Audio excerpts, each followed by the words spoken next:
I'm an ex-visa officer, and I want to talk to you today about how you should answer the questions in your visa interview.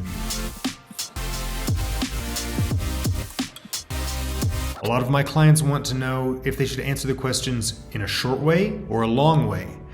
There's a lot of people out there that are telling you to answer the questions in a very short way, give as little information, say as little as possible. That's absolutely not true, okay?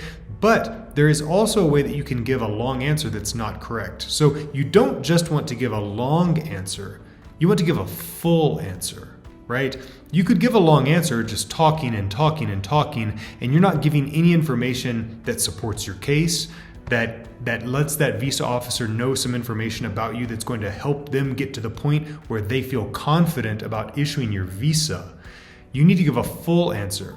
That's an answer that's not short, but also everything that you're telling them is giving them a reason to issue your visa, okay? When they ask you these questions, what you should be thinking is, how do I make them know who I am? I need to bring my story to life for this visa officer. I need to tell this visa officer about my studies, my family, my finances, my work, my occupation, my previous travels. Whatever it is that supports your application, that's the information you need to bring to the forefront, okay? A lot of my clients, they've got a long story, a lot of stuff has happened to them. They, understandably, they want to tell me about this information, and I have to get them to cut to the chase, get to the crux of the matter, and tell me just the important information. Okay, so here's an example of a bad answer. This is a bad long answer. How are you going to pay for your studies?